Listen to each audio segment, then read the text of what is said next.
یہ خواتین و حضرات آج دوسری قسط ہے کہ جو آج کا فیصل آباد ہے یہ لائل پور تھا اور اس کی تاریخ کیا ہے. تو 1906 میں لائل پور میں زرعی کالج قائم کرنے کی منظوری دی گئی. 1909 میں پہلی کلاس شروع ہوئی. 1961 میں کالج کو زرعی یونیورسٹی کا درجہ مل گیا. 1910 میں انگریزوں کے لیے چناب کلب بنایا گیا جہاں تقسیم تک مقامی لوگوں کو داخلے کی اجازت نہ تھی. 1910 میں ہی شہر سے باہر ریت کے ٹیلوں کو ختم کر کے لائل پور ریلوے اسٹیشن بنا کر شہر کو ٹرین کے ذریعے شور کوٹ سے ملا دیا گیا. چناب کلب کے باہر انگریزوں نے عبادت کے لیے گرجا گھر اور اسٹیشن کے سامنے گالف کورس بنایا جہاں اب سول ہاسپٹل ہے.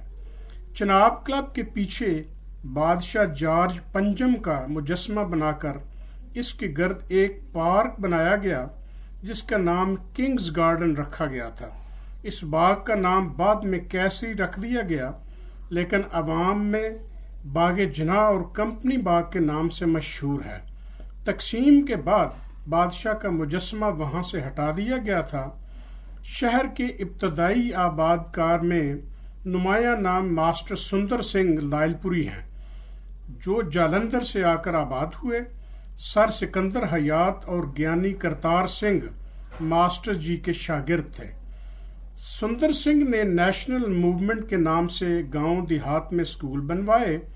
شہر سے باہر رکھ برانچ کے کنارے تحریک لائل پور سنگھ سبھا کا دفتر بنایا اور پھر اسی عمارت میں خالصہ ہائی اسکول بنایا جو بعد میں خالصہ کالج بن گیا.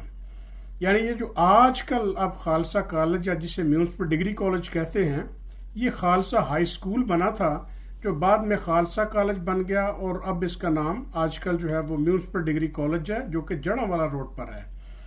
اکالی کے نام سے ایک پنجابی اخبار شروع کیا جو کچھ ہی عرصے میں بر صغیر کا مشہور ترین اخبار بن گیا. انگریزوں نے ماسٹر کو گرفتار کر کے کالا پانی بھیج دیا. سزا کاٹ کر واپس آئے تو ماہر تعلیم و قانون دان پنڈت مدن موہن مالویہ کے مشورے سے لائل پور سے انگریزی اخبار ہندوستان ٹائمز کا آغاز کیا. امریکہ کے سکھوں نے اخبار چلانے کے لیے چندہ بھیجا. انگریزوں نے چندہ پر پابندی لگا کر اخبار بند کروا دیا تو کانگریسی لیڈر گھنشا رام نے اخبار کے حقوق خرید لیے. آج ہندوستان ٹائمز بھارت کا سب سے بڑا اخبار ہے. دہلی کے صنعت کار لالا شری رام نے 1933 میں لائل پور کاٹن ملز بنائی جس کے لیے مزدور ڈھاکہ اور چٹاگونگ سے لائے گئے. یہ ڈھاکہ اور چٹاگونگ آج کل بنگلہ دیش کا حصہ ہے نا. یہ مزدور پان سگریٹ کے عادی تھے اس لیے چٹاگونگ کے مشہور پان فروش چندن کو یہاں لا کر شہر کی پہلی پان شاپ بنائی گئی. اس کے بعد شہر میں Ganesh mills, colony textile mills, Ehsan Yousuf textile mill, Koh Noor mills قائم ہوئی. ڈجکوٹ روڈ پر پل جہاں ختم ہوتا ہے وہاں سے ایک سڑک کاٹن مل کی جانب جاتی ہے. وہاں ایک بہت بڑا خالی میدان تھا. تقسیم کے وقت دہلی سے ہجرت کرنے والے اردو سپیکنگ یہاں آ کر آباد ہوئے تھے. یہ زیادہ تر مزدور اور ریڈی بان لوگ تھے. شہر کے مزیدار کھانے حلیم، نہاری، گول گپے، ہریسہ پکانے والے یہی لوگ ہوا کرتے تھے. تقسیم سے پہلے شہر میں آبادی کا تناسب تقریباً 15% مسلمان اور 85% ہندو اور سکھ تھے. سیاسی سرگرمیاں بڑھیں تو 1932 میں گاندھی، نہرو اور سبھاش چندر بوس اور 1939 میں مولانا آزاد نے دھوبی گھاٹ میں جلسے کیے. 1942 میں 17 سے 19 نومبر تک مسلم لیگ کی سالانہ کانفرنس ہوئی جس کے لیے قائد اعظم تشریف لائے اور اسمبلی ایم ایل اے سردار سمپورن سنگھ کی حویلی میں دوپہر کا کھانا کھایا جو خالصہ کالج کے قریب تھی. رات کا قیام چنوٹ بازار کے باہر ملک حیات خان کی حویلی میں کیا، جسے گرا کر میک ڈونلڈ بنا دیا گیا تھا اور نئی عمارت بن چکی ہے۔ اسی دور میں قائد اعظم نے اکالی دل سکھوں کے رہنما یعنی کرتار سنگھ سے ملاقات کی تھی۔ قائد اعظم کے اعزاز میں شہر کے عمائدین نے کیسری باغ میں ایک شاندار کھانے کا اہتمام بھی کیا تھا۔ دھوبی گھاٹ گراؤنڈ میں جلسے میں مسلم لیگ لائل پور نے قائد کو 3,000 روپے کا چندہ اکٹھا کر کے دیا تھا۔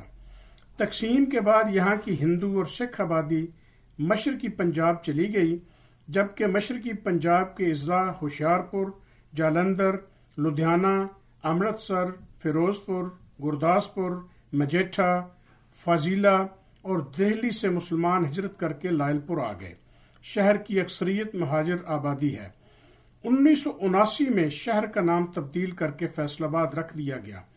فیصل آباد کی تاریخ جاننے کے لیے ضلع کونسل کے سامنے میونسپل لائبریری کی عمارت میں بنا ہوا لائل پور عجائب گھر ضرور دیکھنا چاہیے۔ اس میں فیصل آباد کی تاریخ اور اس خطے کے قدیم تاریخ کی نشانیاں موجود ہیں۔ ڈریجکوٹ کے قرب سے ایسی اینٹیں ملی ہیں جو 1000 سال پرانی ہیں۔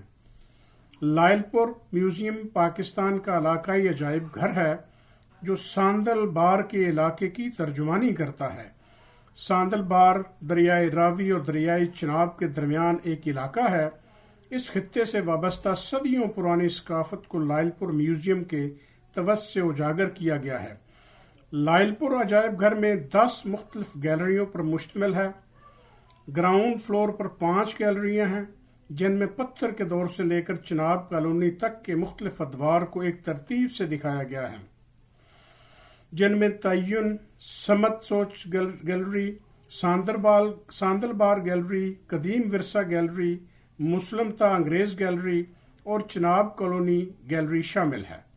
فرسٹ فلور بھی 5 گیلریوں پر مشتمل ہے جن میں لائل پور گیلری، سوچ و عمل گیلری، معاشرتی خوبصورتی گیلری، پارچہ بافی گیلری اور تحریک و تاریخ کی گیلری ہے۔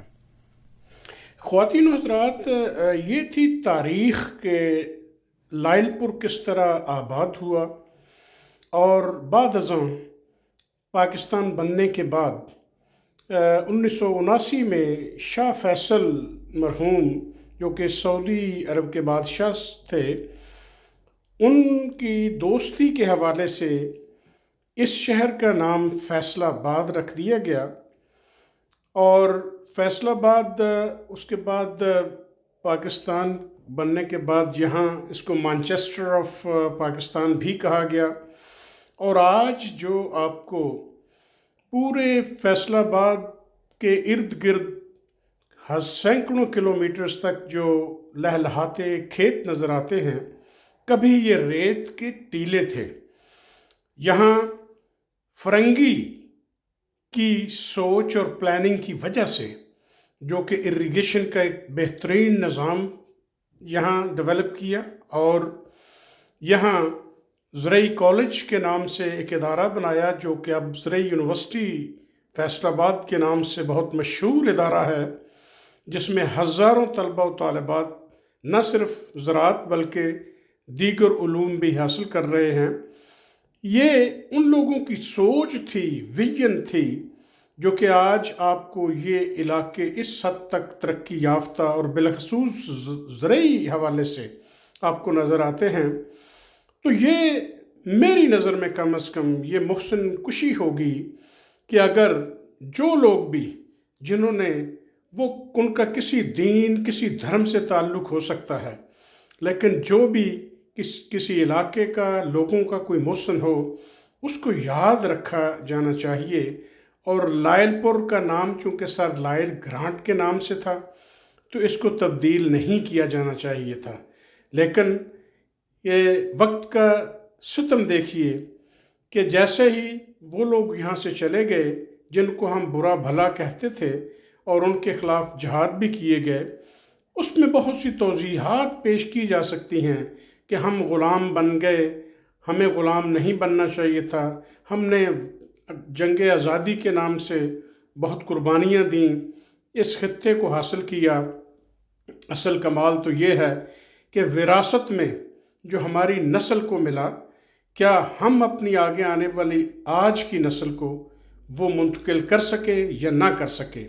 میں سمجھتا ہوں کہ ہماری اس پیڑھی، ہماری اس نسل جس پہ کہ ہم آج کل کے 65 70 80 سال کے جو لوگ ہیں، یہ نسل وہ کچھ وراثت میں آنے والی نسل کو ڈیلیور نہیں کر سکی جو کیا جانا چاہیے تھا۔ اور سب سے بڑی بات وہ اخلاقی اقدار تھی کہ کسی محسن کا احسان مند رہنا اور سچ بولنا، ایمانداری کو رواج دینا، سچ کی گواہی دینا، وقت کے ساتھ وہ بدلتا گیا۔ اور آج ہم اس ملک عزیز میں کوئی مانے یا نہ مانے وہ اخلاقی اقدار نہیں رکھتے جن کے ہم امین ہوا کرتے تھے۔